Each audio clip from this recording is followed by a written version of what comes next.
Olá pessoal, oi Lívia, oi Isabela, oi Lawane, boa noite.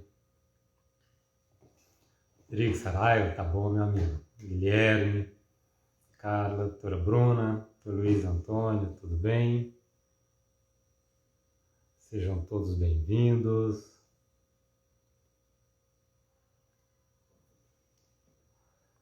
Cida Neto, que bom que vocês estão aqui. Hoje eu vou bater um papo sobre honorários advocatícios na execução. Boa noite, doutora Carla, boa noite, Luiz, boa noite, Luiz Carlos. Esperando o doutor Begales entrar. Doutor Eduardo, tudo bem? Tiago, da editora Venturoli. Begales.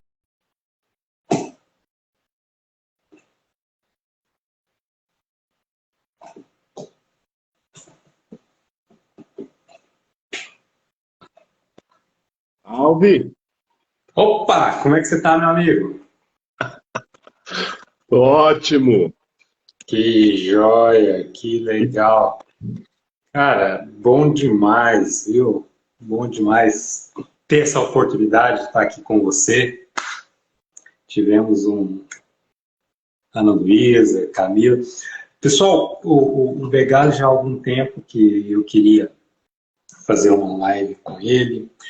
E aí nós tivemos a oportunidade agora de falar sobre honorários advocatícios na execução. Tá.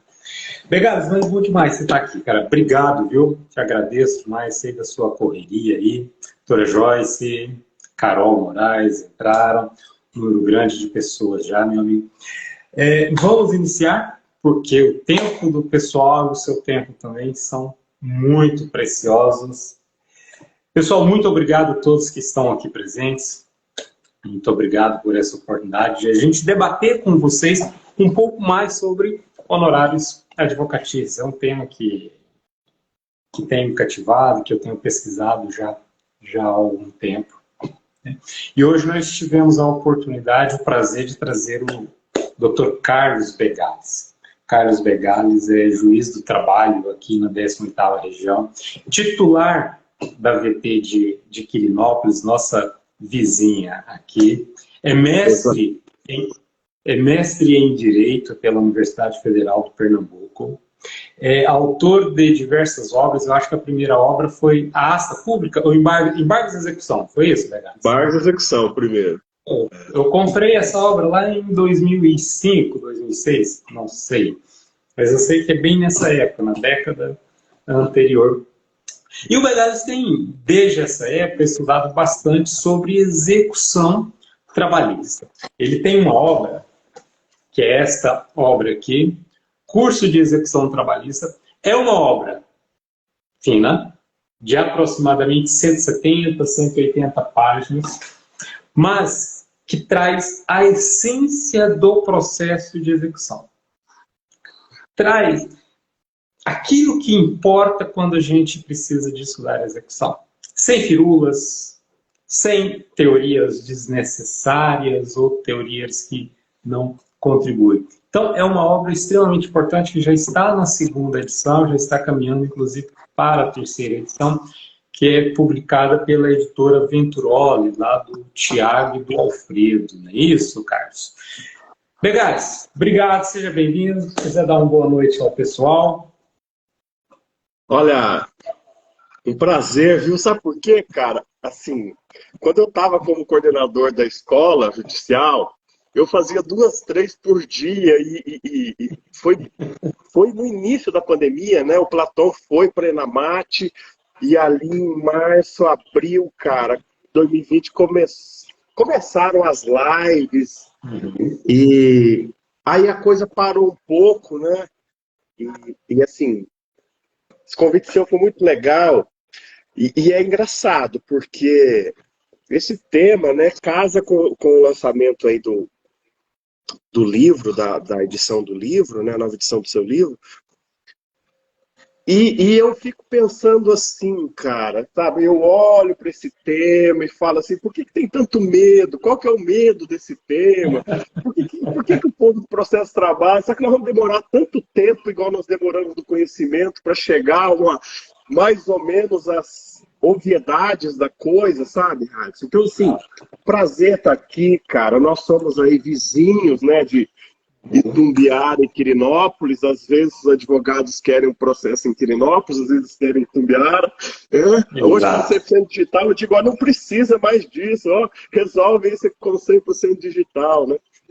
Então, assim, um prazer estar aqui, cara, e eu estudo a execução mesmo, porque é um tema já que eu estudo há bastante tempo. Eu gosto da execução. Eu acho que falta um pouco na doutrina, assim, os autores trabalharem mais a execução mesmo, Sim. sabe? É. A gente ainda vê até hoje, assim, despachos dizendo assim, olha, embargo de terceiro é um incidente, portanto é isso. Ó, quando você fala em incidente, importa em tanta coisa que é diferente de ação, né? Que nós vamos até conversar aqui. Exato. Assim, nós ainda não definimos o que é uma decisão interlocutória para efeito de agravo, de petição, Sim. uma hora pode, outra hora não pode. Então, nós estamos caminhando nisso tudo. Então eu gosto desse tema, né? Às vezes eu converso com as pessoas, falo, tá, tudo bem, você disse que é uma decisão interlocutória, então não cabe a P, tá. Mas aí então o processo parou. E o que você vai fazer a partir de agora? Então tem alguma coisa que não está batendo no sistema teórico, né, do estudo. Então é isso, cara. Eu gosto muito da execução. É um tema assim que eu já desenvolvo, as pessoas me perguntam, eu dou aula sobre isso, né? Vou falar sobre o grupo E, econômico na e é EGID um agora, tema, né? e é um tema tão maltratado pela doutrina que a legislação também segue na mesma linha. A gente não sabe se é a doutrina que maltrata por causa da legislação, que é ávara, ou se é a legislação que é ávara, que é restrita porque a doutrina não dá atenção. Né? Por exemplo, o tema dos honorários advocatícios. Né? Assim, eu abro um parêntese e fecho, o tema de execução é um tema também muito caro para mim. Eu lembro que em 2002, tem 20 anos, eu e a ministra Delaide, na época ela era advogada, escrevemos uma obra sobre execução trabalhista. O título é Execução Trabalhista Célere e Efetiva, um sonho possível. Naquela época a gente já tentava trazer algumas ideias. Né? Mas veja só, o Megalis, esse tratamento restrito, eu quero agradecer aqui, esse tratamento restrito que nós temos pela legislação, responda já para o pessoal, cabe ou não cabe honorários advocatícios na fase de execução? Mas antes disso, eu quero agradecer o Luiz Carlos, a Lívia, Eduardo, Eduardo, Ana Luísa, a Comissão da Advocacia Jovem que entrou, a professora Camila, lá de Santa Catarina, doutor Diogo, doutor Diego, doutor Rogério Dias. Ontem nós fizemos algumas audiências, doutor Magno, a Carol Moraes, doutora Joyce, o Gabriel, Cleiton, Marcelo, a Carol, a Adriana Rocha, doutor Eudes, doutor Vinícius Toledo, que é ex-aluno, Jaque Almeida, Ana Vitória, Jason, Juliana, Diego, doutor Diego, seja bem-vindo, doutor Rogério Dias. Olha só, doutor Rogério Dias está lá em Santa Catarina te prestigiando aqui, Priscila Varenga. E aí, meu amigo, o que você me diz? São devidos ou não honorários advocatícios na execução? Todo mundo quer saber. Olha, como eu coloquei hoje na postagem do Instagram, na chamada, né, que assim, Uhum. a ideia, né, é dessa fixação dos honorários na saída da execução, né, na saída. Né, na saída. Mas existem tantas situações, né, que nós vamos conversar aqui, mas essa ideia de puxar do processo civil, né, já que a CLT é omissa, eu tenho feito pesquisa, sabe, nos TRTs. Eu feito pesquisa, eu Uhum. tenho uma listinha, né, assim, aí tá 90% desfavorável e 10% favorável à fixação dos honorários na saída, né?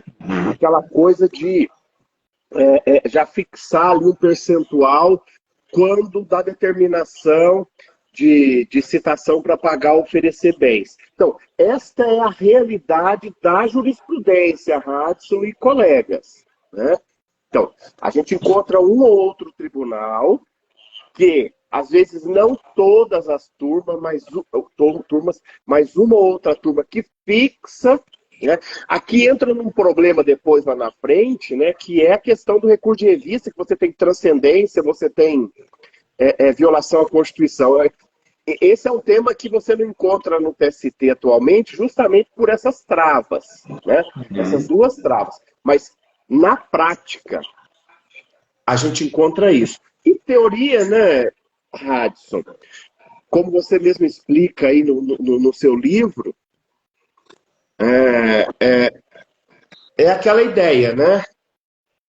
A reforma trabalhista é pós-CPC, e aí teria um silêncio eloquente nessa situação, não tem previsão legal. Então, basicamente, a jurisprudência acompanha, inclusive, essa conclusão que você traz no seu livro, né?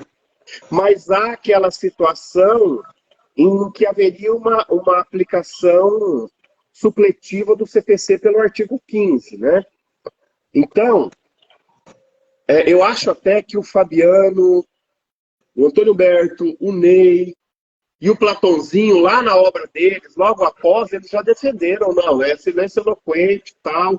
Se eu não estou enganado, foi essa defesa deles já lá em 2017, 2018. Né? Eu tenho tido alguns pedidos, inclusive em Quirinópolis, referente a isso. Recentemente começaram a surgir. Numa pesquisa que eu fiz no TRT 18, é pela negativa, não há possibilidade. Né? Ou seja, já há decisões dizendo, ó, aqui não se aplica, não, há um silêncio eloquente, não copiou o parágrafo 1º do 85 do PPC, a CLT é só aqui e reconvenção. Né? Eu tenho minhas dúvidas, assim, com base em outros caminhos que às vezes eu vejo a fixação de honorários na execução, eu fico com uma dúvida se nós estamos aplicando com equidade isso. Né? Mas como eu disse no começo, se escreve pouco sobre isso e nós ainda precisamos avançar. Então, só para posicionar quem está nos assistindo. Então, 90% das decisões dos TRTs, né, vem no sentido de dizer que não se aplica. Eu acho até, viu, Hades, que há muitos colegas no primeiro grau que aplicam. As turmas é que vem e faz a reforma. Né?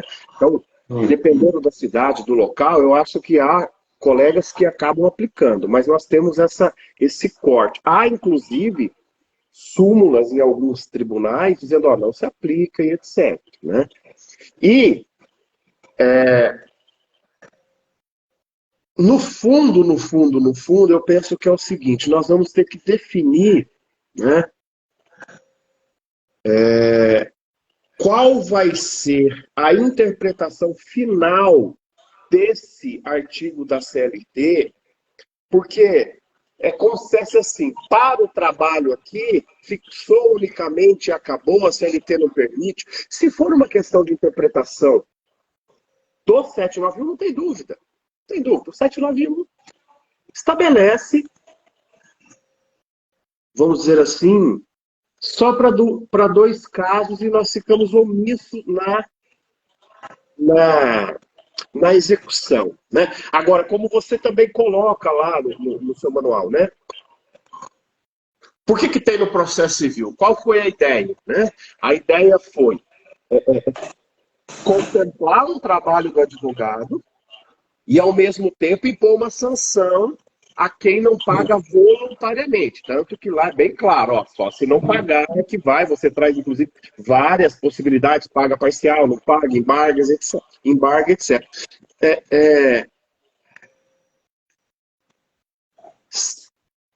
Sabe uma opção legislativa também? Quando a gente olha assim, ó, existe uma opção legislativa, a gente precisa respeitar.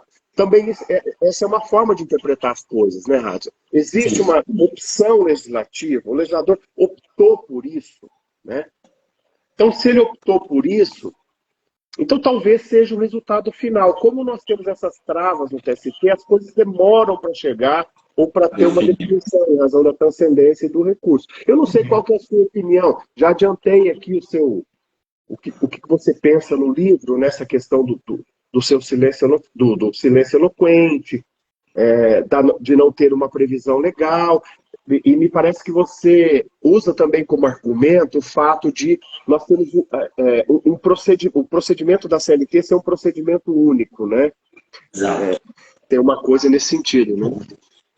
Eu entendo, o Meirelles, que efetivamente a previsão feita pela 13467 é contemplar todo o processo trabalhista, desde o ajuizamento da ação, até, da demanda, até a satisfação. Então, por isso eu acho que, pela regra da CLT, haveria sim um silêncio eloquente e não haveria a possibilidade dos honorários advocatícios sucumbenciais para a fase de execução do título executivo judicial. Né? Obrigada a Narinha, nossa colega, a Soraya Galassi Lambert, lá de São Paulo, está nos prestigiando, a doutora Paola, Larissa, muito obrigado a todos vocês. Tá? Mas não que eu acho que seja o ideal, porque eu acho que efetivamente chegamos ao título executivo e temos a necessidade de startar o cumprimento, ocorrem novos trabalhos do advogado. Consequentemente, esse trabalho, posteriormente à fixação dos honorários, deveria também ser remunerado. Além disso, a fixação de honorários advocatícios permite, é um mecanismo de incentivo ao cumprimento espontâneo do direito reconhecido no título, né? E quem dá causa à continuidade do processo nesse caso é a parte executada. Então, a partir do princípio da causalidade, também deveriam haver os honorários advocatícios. Mas eu reconheço, e a leitura que eu faço, é que efetivamente a CLT, a redação legal, quis contemplar desde o início da demanda até a satisfação. Então, na fase de cumprimento, a fase de execução, eu também tenho essa compreensão, né, de que não haveria fixação dos honorários advocatícios. Agora, e no processo de execução? Porque aí a gente consegue fazer a distinção entre fase de cumprimento, que é previsto lá no CPC, que a gente chama de execução, mas é uma fase de execução, e também o processo de execução, seja a execução de título extrajudicial. E depois eu faço uma segunda pergunta, ou segunda hipótese. Seja na execução individual de uma sentença coletiva. O que você me diz? Eu vou começar pela segunda. Já aproveitando que nós estamos aí praticamente no cumprimento de sentença, né? Mas é uma execução individual. Eu penso... Vamos dar um exemplo aqui para o pessoal perceber o que nós estamos falando com relação a essa execução individual de uma ação coletiva. Vamos imaginar, então, que há uma ação coletiva do sindicato em face de uma empresa para que ocorra o pagamento do adicional de insalubridade daqueles empregados que trabalham lá naquele setor. Então, é uma ação coletiva, direito individual homogêneo. Insalubridade. Exato. Eu penso que aqui ainda há uma confusão generalizada no que é honorários para o sindicato e honorários na ação individual. Por quê? Eu vejo decisões, inclusive, até para a gente conversar aqui, eu fiz uma pesquisa mais recente na jurisprudência do TST, porque aqui nós temos jurisprudência do TST, Rafa. E o que acontece muito nessas ações? Você tem uma ação coletiva que fixa honorários E na hora de liquidar, o setor de cálculos, o advogado que vai fazer o cálculo, a pessoa que vai fazer o cálculo, ela inclui esses cálculos da ação coletiva e mais os honorários, os supostos honorários da ação que vai tramitar de forma autônoma para a execução, né? Então, eu vejo que até no TST você ainda tem várias discussões, olha, Helena aí, várias discussões referentes a isso. Como se fossem a mesma coisa. Inclusive, a gente vê, às vezes, numa ação coletiva de direito individual homogêneo, constando assim, fixa honorários de tantos por cento sobre a condenação. Mas calma um pouco. A ação coletiva de direito individual homogêneo é uma sentença genérica. Exato. E quando a gente olha para a legislação, quais são os critérios para fixar honorários numa demanda? Quais são os critérios? Ou você fixa pelo valor da condenação, ou você fixa pelo proveito econômico, ou pelo valor da causa. Exato. Então, nós estamos diante de uma ação coletiva, e eu estou pegando aqui o direito individual homogêneo, que ele é o que dá mais rolo na prática. Por quê? Porque ali o juiz ou a juíza tem que fixar honorários. Mas pela atuação do procurador, da procuradora naquela ação. Então, qual vai ser o critério para fixar? Até porque é uma sentença genérica e depois eu vou encontrar quem são os lesados na individualização, o tempo que esse cara trabalhou, né, e o valor efetivo que ele tem para receber.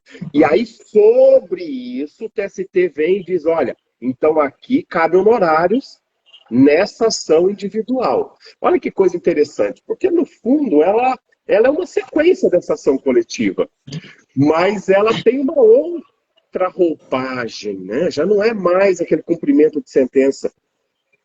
E aí, colegas, nós vemos na prática várias situações. Há colegas e até turmas de tribunal que já fixam critérios nessa ação coletiva de como vai ser a execução individual. E há outros casos que não, né? Quando eu vejo, por exemplo, numa ação dessa, uma ação coletiva de direito individual homogêneo, dizendo que vai ser 20% sobre o valor da condenação, está partindo do pressuposto que todo mundo vai ficar dentro dessa ação. Exato. Eu vou liquidar tudo ali dentro e é sobre o valor que cada um vai ter para receber. Tá, mas e o valor dos honorários da ação coletiva? Ficou para trás, ela não foi pensada nessa situação. Por isso que eu estou dizendo assim, que quando a gente começa a entrar nessa discussão, tem alguns equívocos que a gente precisa observar, porque alguém vai ser lesado, ou A ou B. E quando eu digo que na prática, muitas vezes, quando se vai fazer aquele cumprimento de sentença, né, ou iniciar uma ação para recebimento dessa sentença genérica, se engloba tudo, tenta se incluir mais. Me parece que está tendo uma confusão aí prática. O que você acha disso, cara? Pois é, e é interessante o seguinte, que o próprio STF, quando ele falou que os honorários devem ser calculados sobre o valor total, ele meio que desincentiva o ajuizamento de ações coletivas. Né? Então, é preferível, já que tem que calcular sobre esse valor montante, esse montante aqui, é preferível que haja o ajuizamento de ações individuais, porque nela será apurado o valor dos honorários proporcionais e respectivos a essa parte. Ou seja, parece que o sistema... a gente chega a conclusões ou a interpretações para que o sistema ou não funcione, ou que ele tenha dificuldades em funcionar. Esse posicionamento do STF e você faz questão de realçar esse posicionamento do STF e criticar de forma fundamentada esse posicionamento do STF justamente sobre esse aspecto, né? De que ali parece que tem-se uma opção para o ajuizamento de ações individuais, à medida em que os honorários na ação coletiva teriam uma outra base de cálculo, né? E me fale uma coisa, Berardi, e quando tivermos um título executivo extrajudicial, que é execução mesmo, que é execução, processo de execução mesmo, né? Essa situação, viu, Rads, assim, ela é ao mesmo tempo tão clara sobre... Eu penso que ela é tão clara e ao mesmo tempo a gente não vê isso na prática. Uhum. Porque, veja bem, a CLT não trata dessa execução de título extrajudicial, tanto é que você vai fixar na fase de conhecimento e etc. Né? Então, há uma omissão da CLT nesse caso e o caminho é o CPC, né? É a aplicação do Código de Processo Civil. Mas o que eu estou querendo dizer, que me parece que é tão claro isso, lá no 827, vai se aplicar dessa forma, né? O juiz, ao despachar, vai fixar os honorários, que a gente não vê essa discussão na prática. Ela acaba sendo uma situação que ela não é trazida para o processo, ela não vem do processo, então é um ou outro caso, né? Então, me parece aqui que aí eu pego o conjunto, né? Teoria do conglobamento. Vamos pegar uma ideia do Godinho. Eu acho assim, aí eu vou tudo para o CPC, né? Me parece que a ideia aqui CLT não vai tratar, a forma de fixar é o percentual do CPC, não sei se exatamente esse é o seu posicionamento, né? E toda a regra que estabelece o Código de Processo Civil, né? Não sei se você vai na mesma linha. Não, mas eu tenho esse mesmo posicionamento, porque aí, neste caso específico, me parece que há uma omissão da CLT, né? Não contempla absolutamente nada. Só fazer o registro da doutora Fátima, Maria de Fátima Giacomo, entrou aqui nos prestigiando. Tivemos Gustavo, também do GT, está aí também, ó. Doutor Ortiz. Exato, doutor Gustavo, Danilo, da execução efetiva, está aqui conosco. Você trouxe um número grande de pessoas que nos prestigiam aqui, meu amigo. Mas Radson, Opa. Eu até nessa postagem que eu fiz da chamada, como eu disse no começo, né? Então assim, nós tratamos de 3 temas aqui. O cumprimento de sentença, a execução individual de ação coletiva, direito individual homogêneo, e os honorários no título executivo extrajudicial, né? Na execução propriamente dita. Né? Mas eu acho que o filé da coisa, sabe, tá para ser ainda descoberto ou a ser trabalhado, né? Que é a questão dos incidentes, dos processos incidentais. Vou citar exemplos, e aí eu gostaria de te ouvir com relação a isso. Por quê? Porque nós temos embargos de execução, nós temos embargos de terceiros, nós temos exceção de pré-executividade, nós temos incidente de desconsideração da personalidade jurídica, e nós temos outros casos que acabam se encaixando aí, que aparentemente como uma mera petição, mas que às vezes está chamando terceiros para dentro do processo. Né? Nós estamos trazendo outras pessoas para o processo. Né? Então, eu brinquei aqui no começo, e quem chegou depois vai ficar sabendo agora, que eu vou repetir isso, porque eu quero fazer uma pergunta para você, que é o seguinte, né? Essa ideia, né? Porque a CLT tem um dos artigos dela, eu não estou com a redação aqui, estou sem a CLT, né? Ela tem um dos artigos dela que ela fala nos incidentes. E aí, esses incidentes, Hans, é uma confusão em termos práticos. para indeferir honorários, basta dizer que é um incidente. Não me parece que o caminho é esse. E aí, como é que você explica isso? Ou seja, o que é um incidente? O que é um processo que incide em outro? O que nós temos aqui para efeito de distinção? Porque só para te provocar mais ainda, os nossos embargos à execução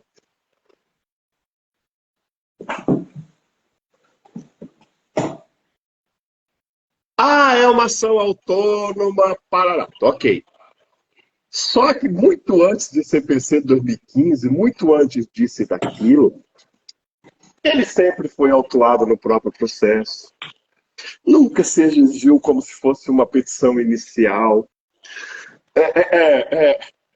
Sempre se intimou o próprio advogado. E por aí vai. Assim, nós fazemos uma mistureba nisso na prática. Essa simplicidade do processo do trabalho gera esse tipo de coisa. E aí, o que você tem para dizer com relação a isso? Porque, na prática, quando a gente copiar o CPC, nós vamos ter que copiar tudo. Nós não podemos ficar aqui eu pego, aqui eu não pego. Né? Parece que é essa a ideia. Sim, sim. Deixa eu saudar a doutora Mércia, a Rosane Padovani entrou aqui também, doutor Xavier, professor Xavier, do início da minha magistratura, em 97, estou completando 25 anos de magistratura aqui, e eu acho que eu atuei em processos seus dessa época lá, 97, eu imagino. Tá? Figura, Xavier, viu? Figuraça. Ok. Bem, obrigado. Pessoal, eu acho que a doutrina tem um papel extremamente importante, que é de apresentar subsídios teóricos, subsídios científicos para o legislador e para o judiciário, para o juiz. É aquilo que o professor Lênio Streck fala, a doutrina tem que doutrinar. A doutrina tem que propor. A doutrina, mais do que isso, ela tem que ser analisada, tem que ser estudada.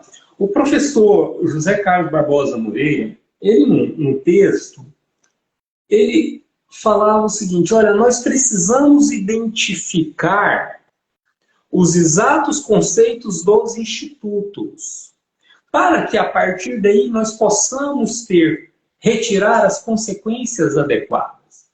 Isso não é só no Brasil, por exemplo, Carlos Lino Santiago, na Argentina, propugnava isso, professora Judite Martins Costa também. É a questão da identificação da natureza jurídica do Instituto. O que é natureza jurídica? Eu falo para o pessoal. É a identificação do que algo é, para que aí nós possamos tirar as consequências. Né?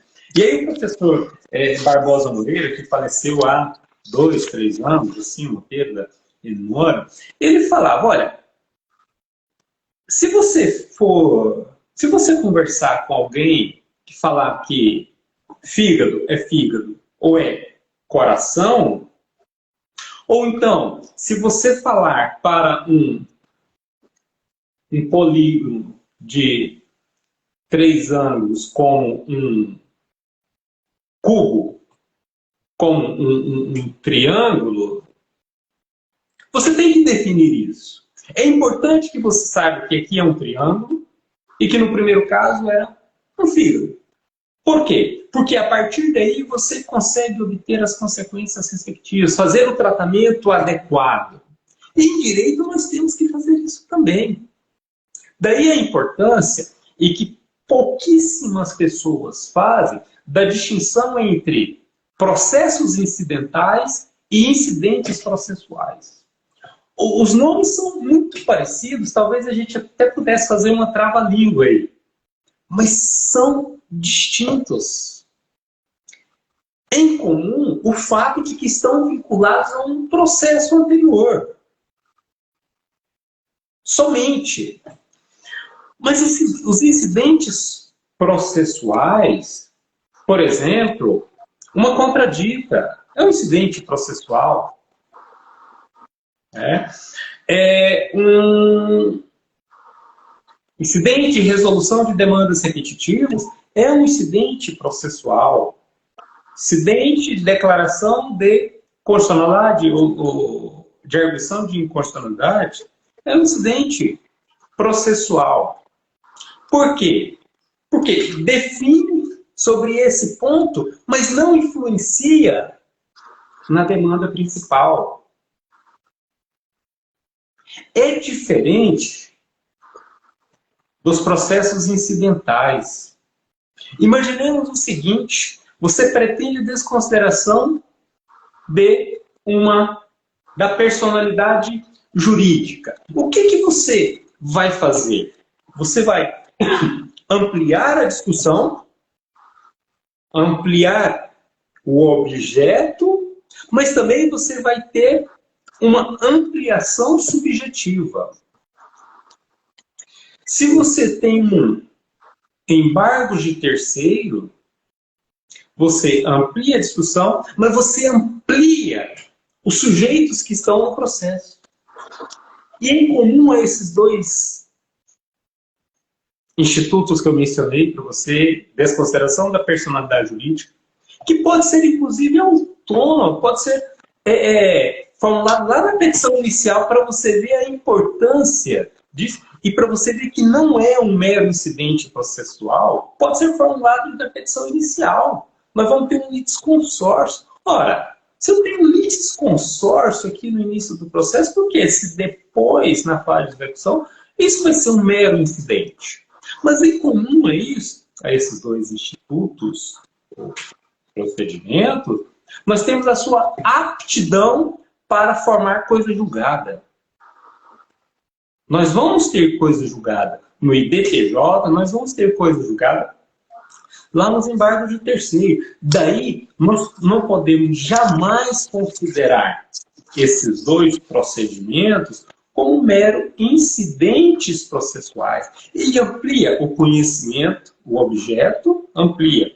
O incidente processual também amplia.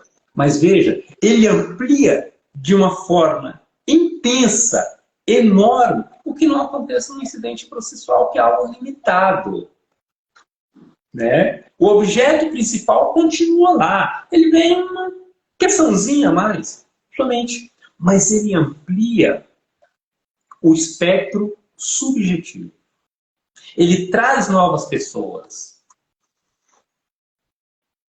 E assim, não há como a doutrina e a jurisprudência negarem que isso é um processo incidental. E sendo processo incidental, devem ser fixados honorários advocatícios? Sim.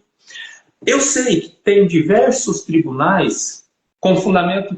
Você estava procurando o artigo 896, parágrafo 2º lá da CLT, que fala que nos embargos, nos processos incidentes como embargo de terceiro, não caberá recurso de revista, salvo violação literal da Constituição Federal. Se apegando a isso, a essa forma, processo incidente, a jurisprudência, eu tenho muito receio em ficar falando de jurisprudência, porque nós sabemos que jurisprudência é a manifestação predominante dos posicionamentos tribunais.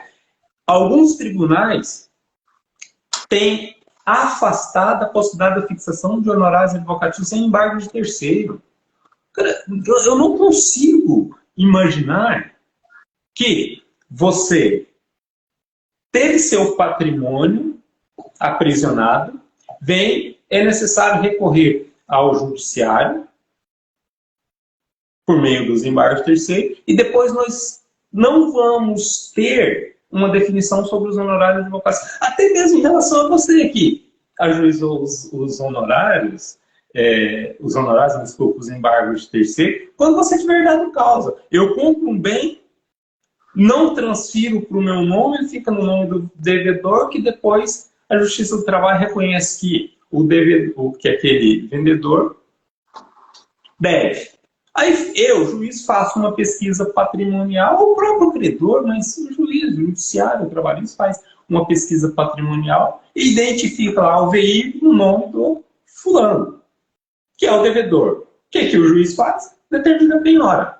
Aí você que adquiriu e tem lá um documento, paga o IPVA, alguma coisa assim, prova testemunhal, às vezes, e fala, olha, eu adquiri esse bem.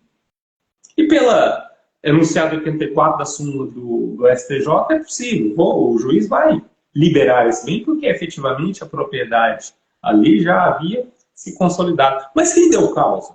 Foi o embargante. Então ele deve ser responsabilizado pelo pagamento dos honorários advocatícios. Pois é. Mas, pelo funcionamento inclusive o nosso TRT aqui, eu tô olhando uma decisão lá que foi justamente nesse sentido, no sentido de que não cabem honorários advocatícios em embargo terceiro, porque seria um incidente processual. Mas, olha, a própria CLT deixa dúvida. Lá fala processo incidente. Esse processo incidente seria um processo incidental ou um incidente processual? Eu acho que se a gente fizer a leitura literal da CLT ali, já chega que é um processo incidental. Mas Radisson, CLT não fala, né? O procedimento é estabelecido pelo CPC e eu estou aqui na minha casa, né? E de repente eu recebo a notícia que um bem que me pertence está penhorado numa ação entre A e B, eu não tenho nada a ver com isso. Mas isso é de uma clareza tão grande que não caberia mais esse tipo de dúvida. Ou seja, você pode até pela teoria da causalidade fazer e decidir e pleitear, dependendo do ângulo que você está atuando, né? No sentido de que, olha, ele não comprou e não transferiu, como você disse, então ele deu causa, né? Quando foram lá para indisponibilidade de bens, encontraram um imóvel lá e penhoraram, o cara não transferiu, né?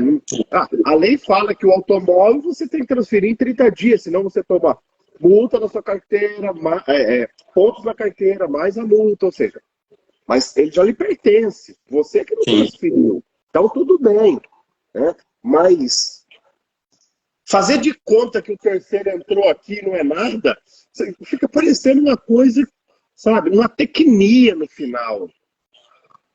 Vira uma tecnia.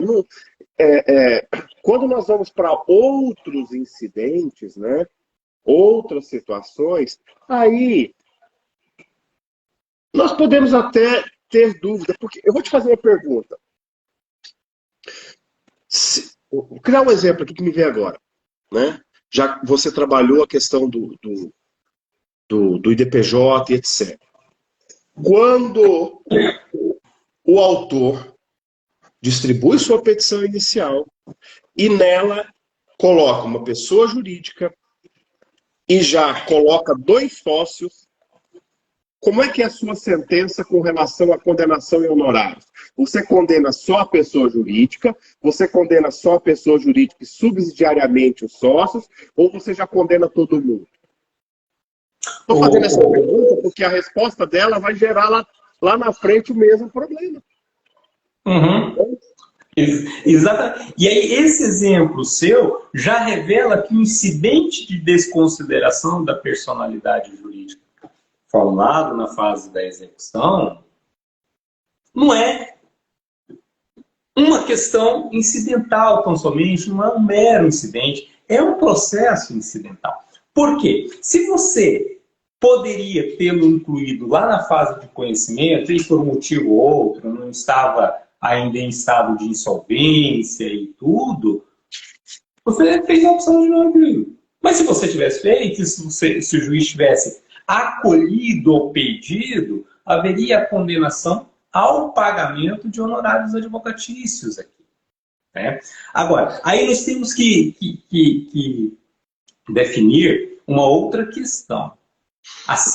Eu já parto do pressuposto, a minha premissa é de que há fixação dos honorários advocatícios no incidente de desconsideração da personalidade jurídica?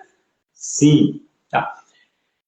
Se não houver esse incidente, mas for proposta desconsideração lá na fase de conhecimento, o juiz deve fixar os honorários advocatícios em até 15%, não 15% para a empresa, 15% para o sócio 1, 15% para o sócio 2, porque nós teríamos 45% de honorários advocatícios. Não é isso? São 15% que devem ser distribuídos para os integrantes do litisconsórcio. Esse é até um tema que depois eu pretendo ainda fazer uma live sobre isso, honorários em caso de litisconsórcio. Bem, já na fase da execução, se propõe a desconsideração lá na fase da execução, nós já tivemos a definição dos honorários advocatícios devidos pela empresa lá na fase de conhecimento, e aqui nós vamos ter um outro processo. Daí abre o ensejo para a fixação de novos honorários de 5% a 15%. Essa é a compreensão que eu tenho, embora eu saiba que também a jurisprudência não, vamos ver, boa parte dos tribunais seja refratária à possibilidade da fixação de honorários advocatícios em IDPJ, sob um pressuposto, o seguinte, que os honorários devem ser fixados em sentença, e aí no IDPJ não seria uma sentença, seria uma mera decisão. Mas, poxa vida, esse critério, então, talvez seja o mais pobre, porque nós sabemos que temos a possibilidade de fixação de honorários advocatícios em decisões interlocutórias. Por exemplo, decisão interlocutória de mérito, quando antecipa parcialmente, procede a um julgamento antecipado parcial de mérito. Lá no 356. Tem que fixar honorários advocatícios e não é sentença. Não é sentença, mas tem que fixar os honorários advocatícios. Parece o seguinte, às vezes quando eu ouço alguns... assisto algumas palestras, Radson, colegas, assim, do povo do processo civil, porque tem muito congresso acontecendo e hoje é tudo gravado, alguns a gente assiste ao presencial, outros a gente vê depois, etc. Assim. No fundo, você vê que também tem uma questão, no final, de eleger valores, sabe? Quer dizer, onde nós queremos chegar com medidas que são meramente protelatórias, né? Assim, falta um pouco mais de compreensão do que são medidas meramente protelatórias,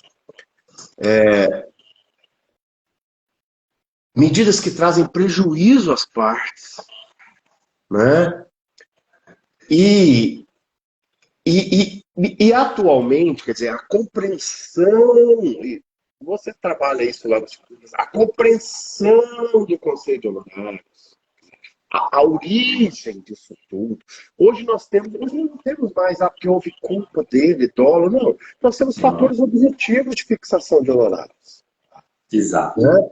Aquela ideia de trazer, estou condenando aqui para ressarcir uma despesa da parte, já desde lá de trás, o estatuto é autônomo. Então, existe uma ideia de uma valorização de um trabalho das pessoas. Né? Então, eu acho que isso tudo, quando eu digo que é eleger valores, nós temos que ter uma compreensão. Eu vejo algumas turmas atualmente, viu,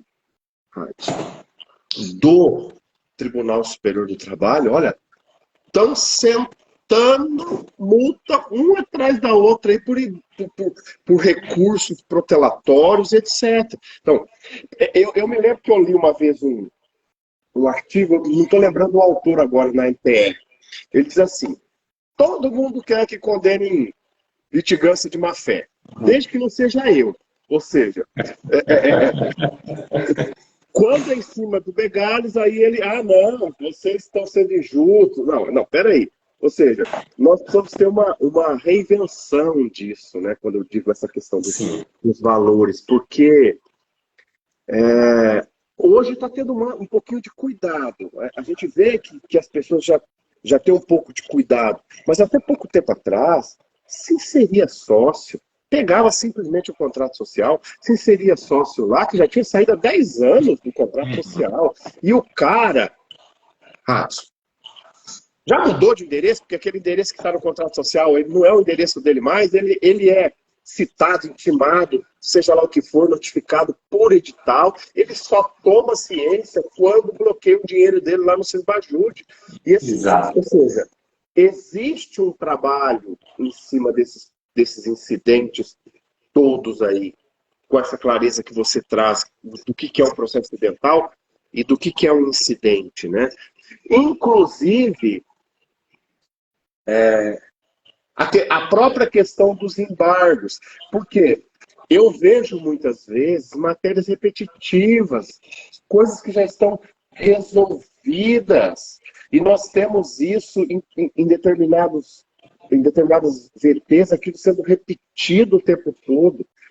E não fosse isso, tem essa questão da natureza que você traz, da natureza do Instituto. Né?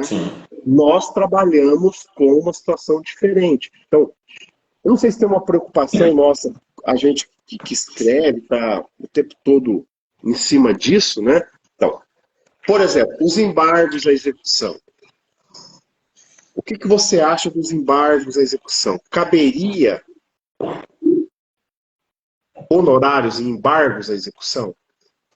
O Begales, eu não sei do nosso tempo aí, vai controlando aí que eu tô sem saber o nosso tempo. Cara, quando bate-papo, a conversa está gostando, o negócio flui assim, e realmente a gente está quase no final, mas voltando a um pouco que você falou, a necessidade de cuidado, a necessidade de cautela, especialmente, por exemplo, na desconsideração da personalidade jurídica. Você citou uma situação, né, de que não se investiga quais são os sócios contemporâneos à prestação dos serviços, ou os que eventualmente entraram depois, tudo, endereço, né? Mas hoje nós temos também a possibilidade de identificação de pessoas que atuam por determinadas empresas, por meio das procurações, né? E assim, faz-se o requerimento de pesquisa de quem eram os mandatários e tem o resultado da pesquisa, inclui todos os mandatários sem saber se aquela procuração foi para gerir os negócios da empresa ou se foi para uma atividade material muito específica. Interessante que aí a gente descumpre, inclusive, uma previsão do próprio CPC, no sentido de que o requerimento de desconsideração da personalidade jurídica, tanto na fase de conhecimento quanto na fase de execução, deve atender os requisitos de uma petição inicial. E aí a gente volta, inclusive, para é um processo, é uma demanda. Só que é uma demanda incidental porque está vinculada àquela ação de execução. Né? E ainda continuando naquilo que você havia dito, eu vou responder, não estou fugindo não, hein? Eu acho que o direito, especialmente o direito brasileiro, precisava de buscar mecanismos de incentivo ao cumprimento espontâneo da legislação, do direito. Como nós temos, por exemplo, na fixação dos honorários advocatícios na fase de execução, lá no cumprimento, lá no CPC. Se a pessoa vem e cumpre o título no prazo legal, vai ficar isento dos honorários advocatícios. Né? Se cumpre parcialmente, vai sofrer o acréscimo de 10% a título de honorário em relação a essa parte que houve o descumprimento, houve a impugnação. E nós precisamos disso no âmbito do direito do trabalho. Eu identifico duas situações só daquilo que a doutrina chama de direito premial e que na psicologia comportamental está trazendo hoje, que é a teoria dos nudges, né? Que é bastante comum, por exemplo, em arquitetura, em diversas situações, que é a redução do percentual dos honorários do FGTS a ser recolhido professor Geidson, professora Juliana, sejam todos bem-vindos, Arabiano. Se você contrata aprendiz, tem a possibilidade da redução do percentual do FGTS de 8% para 2%. É um incentivo ao cumprimento adequado? Não, aí eu não sei, é outra questão, mas nós temos esse incentivo. Outra situação é o 467, né, que se a pessoa vem e não controverte a obrigação de pagamento das verbas rescisórias, vai sofrer um acréscimo de 50%, e a gente meio que dá uma sofismada quanto isso, admite qualquer tipo de controvérsia. Quando eu entrei numa estrutura há 25 anos, eu tinha a compreensão, falar, essa controvérsia deve ser séria. Não basta meramente controverter, mas depois eu vi que a jurisprudência fala, não, basta negar, já não vai ter a incidência do 467, aí a gente tem que curvar ao fluxo do rio. Ao fluxo, ao corrente. Mas respondendo à sua questão, no processo civil, a impugnação ou cumprimento não vai ensejar os honorários. Né? Mesmo sendo no processo de trabalho dos embargos, a execução, e aí há um pouco mais de controvérsia se seria uma ação ou se seria uma defesa. Se for uma defesa mesmo, não haveria os honorários advocatícios, mas mesmo se considerarmos uma ação, o posicionamento da jurisprudência e não admite mesmo. Né? Embora eu, fiel à minha compreensão de que todos os processos incidentais e os embargos de execução é um processo incidental, é uma demanda, é uma ação, eu defendo a tese de que são devidos honorários advocatícios nos embargos da execução. Né? E aí? E no agravo de petição?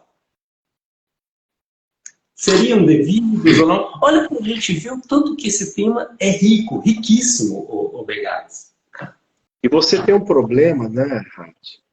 Sim, é um problema prático do direito processual brasileiro e que não é do processo de trabalho, exclusividade do processo de trabalho. E que problema é esse? É que o sistema processual ele vem e diz assim, é parte legítima na execução.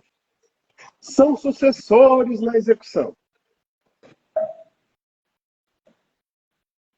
Os bens dos fulanos respondem.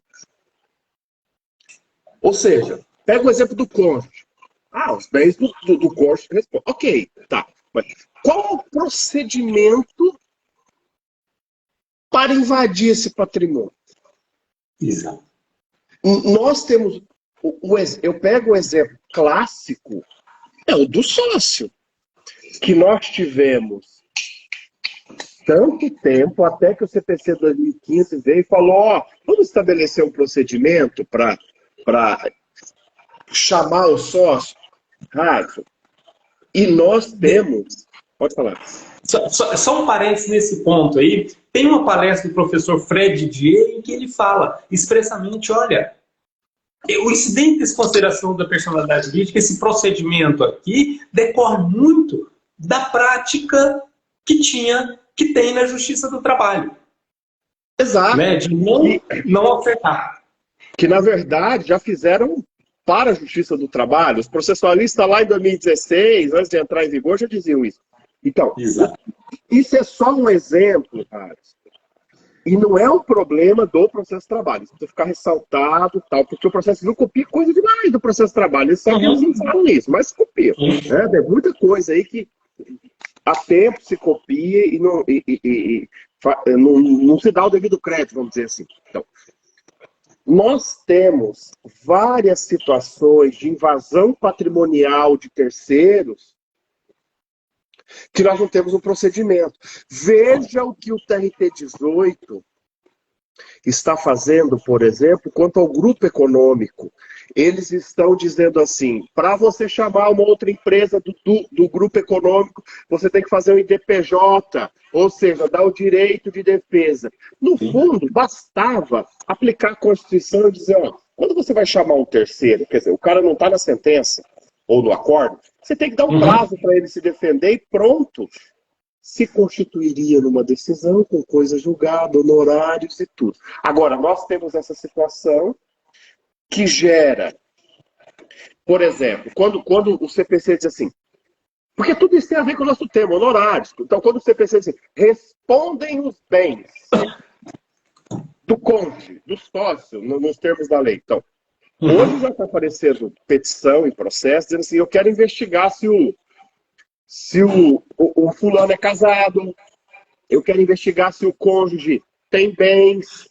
Peraí, porque lá atrás, Radisson, a gente estudou, era dessa forma, assim, a discussão era se o cônjuge entrava com embargos de terceiro ou se ele já entrava direto com embargos de execução. Não. Porque ele já entrava com o bem penhorado. Ou seja, ele já entrava ali, já invadiram o patrimônio dele, ele está defendendo o patrimônio próprio, ameação. Hoje nós já temos uma outra ideia. Vai chegar um ponto que vão dizer assim, vocês precisam regulamentar isso aí. Como é que toda hora, com esse tanto, rádio, de convênio que nós temos, vão chegar no cônjuge e simplesmente vamos, sem dar uma oportunidade a ele, penhorar e aguardar os embargos de terceiro? É isso, né? Então, isso vai gerar honorários. Isso, no fundo, tem que gerar, porque é trabalho para as partes terceiras entrando no processo. Exatamente. O Begales, cara, eu sinto demais. Nosso limite aqui tá ótimo, cara. Foi ótimo. Mas veja só, agradecer, diversas pessoas entraram, Wagson. Doutora Mercy, eu não tenho esses problemas que só advogo para santo. Tá certo. Exato. Doutora Mercy, nós precisamos fazer uma live. Doutora Mercy, eu estou aguardando o seu livro de crônicas, doutora Mercy. Tá? Ela tem como marmota, né? O caso de marmota dela, né? Exatamente. A doutora Ana Cristina, a querida Ana Cristina, entrou agora há pouco, a Cida Macedo.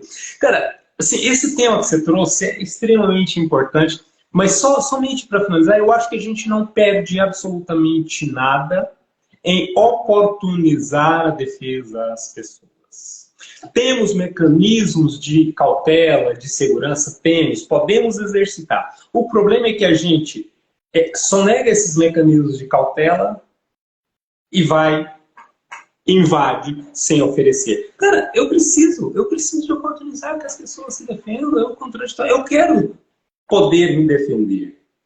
Eu acho que é necessário, faz parte de uma sociedade civilizada que, se você tem o seu patrimônio invadido ou a sua esfera jurídica está em discussão, você tem a possibilidade de defender, e isso aqui vale para a parte autora também. Você tem a possibilidade de influir de forma positiva na construção daquela decisão, não ser uma mera decisão do juiz que ele já tem ela por si só, eu quero participar dessa construção. Cara, mas você foi assim, no ponto, e quem sabe outra hora a gente faz uma live específica sobre isso. Vai ser excelente, porque eu acho que a gente tem muita coisa para discutir. Obrigado, doutora Ana Tuca, doutora Ana Cristina, um advogado extremamente competente, como a doutora Mercy também. Sempre me deu muito prazer trabalhar com as duas. Tem bastante tempo que eu não trabalho com elas. O Wagson tá aí também, o Wagson apareceu aí, eu não tinha visto aqui.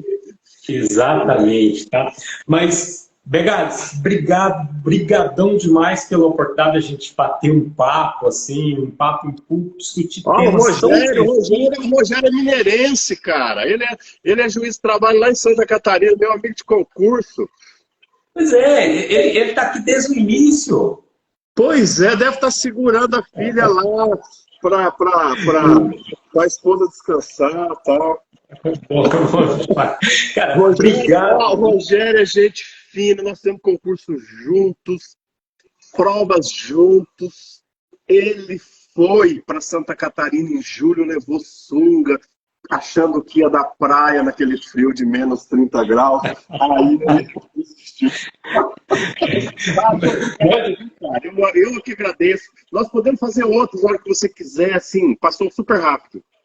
Exato, foi bom demais, excelente. Mas o papo é gostoso e flui assim. E, pessoal, muito obrigado a todos vocês que estiveram presentes, que participaram da live. Desculpe se eu não mencionei o nome de todos aqui, porque vai passando e aí eu estou concentrado também com o Begaz, concentrado, mas foi excelente, eu agradeço demais. Espero que vocês tenham aprendido alguma coisa com a nossa live. Tenho certeza que com a participação do Begaz, vocês aprenderam, pegaram bastante coisas que podem ser aplicadas na prática de todos nós. Eu sempre digo, Begaz, que especialmente em termos de honorários advocatícios, os advogados têm um papel extremamente importante na definição da própria existência dos honorários e também na definição do seu percentual, do seu montante. E é sempre bom ter a presença de tantos advogados atuantes aqui. Gente, ó, muito obrigado a todos. Tenham uma ótima noite. Fiquem com Deus. Até mais. Tchau, tchau. Tchau, tchau.